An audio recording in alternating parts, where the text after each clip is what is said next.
विधानसभा चुनाव को लेकर अलग अलग सर्वे सामने आ रहे हैं, लेकिन जो ताजा सर्वे आया है ये सबको हैरान कर रहा है। तेलंगाना विधानसभा चुनाव को लेकर ये सर्वे किया है लोकपोल ने। लोकपोल के सर्वे के मुताबिक तेलंगाना में कांग्रेस बम्पर 69 से 72 सीटें जीत सकती है। तेलंगाना को लेकर अब तक हुए सर्वे में ये सबसे ज्यादा सीटों का आंकड़ा है। इसके अलावा सत्ताधारी बीआरएस को 36 से 39 सीटें मिलने का अनुमान है।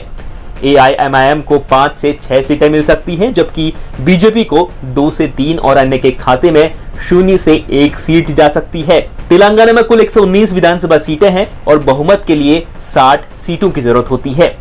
वोट शेयर की बात करें तो कांग्रेस को 43 से 46% वोट मिलने का अनुमान है, जबकि बीआरएस को 38 से 41%, एआईएमआईएम को 3 से 4 और बीजेपी को 7 से 10% और अन्य को 4 से 6% वोट मिल सकते हैं। इससे पहले सामने आए लोकपोल के प्री पोल सर्वे में 119 सीटों की विधानसभा में कांग्रेस 61 से 67 सीटें जीतने का अनुमान लगाया गया था। उस सर्वे में भी दूसरे नंबर पर केसीआर की पार्टी बीआरएस यानी भारत राष्ट्र समिति के आने का अनुमान था। प्रीपोल सर्वे में बीआरएस को 45 से 51 सीटें मिलने की बात की गई थी। इसके अलावा एआईएमआईएम को 6 से 8 और बीजेपी को 2 से 3 सीटें और अन्य के खाते में 0 से 1 सीट जाने का अनुमान लगाया गया था। लोकपोल के अलावा एबीपी न्यूज सी वोटर ने भी पिछले दिनों तेलंगाना को लेकर सर्वे किया था। एबीपी के सर्वे में भी कांग्रेस को सबसे ज्यादा सीटें मिल रही थी। एबीपी न्यूज सी वोटर के ओपिनियन पोल के मुताबिक कांग्रेस को 48 से 60 सीटें मिल रही थी, वहीं बीआरएस को 43 से 55 सीटें मिलने का अनुमान लगाया गया था। इस सर्वे में बीजेपी को 5 से 11 और अन्य के खाते में भी 5 से 11 सीटें दिखाई गई थीं।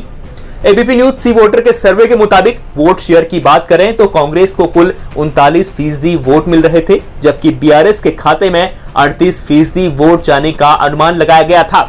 इसके अलावा बीजेपी को 16% और अन्य के खाते में 7% वोट जाते दिखाया गया था। तेलंगाना में हुए 2018 के विधानसभा चुनावों के नतीजों पर नजर दौड़ाएं तो के चंद्रशेखर राव की पार्टी टीआरएस, जो अब बीआरएस है, इसने सबसे ज्यादा 88 सीटें जीतकर सरकार बनाई थी। कांग्रेस 19 सीटें जीतकर दूसरे नंबर पर रही थी। ओवैसी की पार्टी एआईएमआईएम ने 7 सीटें जीती थी, बीजेपी ने 1 और तेलुगु देशम पार्टी ने 2 सीटें जीती थी। तेलंगाना को लेकर ज्यादातर सर्वे कांग्रेस को जिताते हुए दिखा रहे हैं। इस बार की सियासी रणनीति देखी जाए तो कांग्रेस लगातार अपने प्रतिद्वंदी बीआरएस पर हमले कर रही है ताकि सियासी रणभूमि में जीत का परचम लहराया जा सके। बीआरएस भी फिर से सत्ता हासिल करने के लिए जोर लगा रही है। बीजेपी भी तेलंगाना में अपनी ताकत झोंक रही है। पीएम मोदी रैली और रोड शो भी कर चुके हैं। देखना होगा कि ये चुनावी सर्वे सच में कितना तब्दील हो पाता है। तेलंगाना में 30 नवंबर को एक चरण में मतदान होगा और नतीजे सभी राज्यों के साथ 3 दिसंबर को। हंगामा टाइम्स की तमाम खबरों को देखने के लिए हंगामा टाइम्स को सब्सक्राइब कर लीजिए और बेल आइकन दबा लीजिए। अगर आपको ये वीडियो अच्छा लगा हो तो लाइक बटन प्रेस कर अपनी प्रतिक्रिया हमारे कमेंट बॉक्स में देना।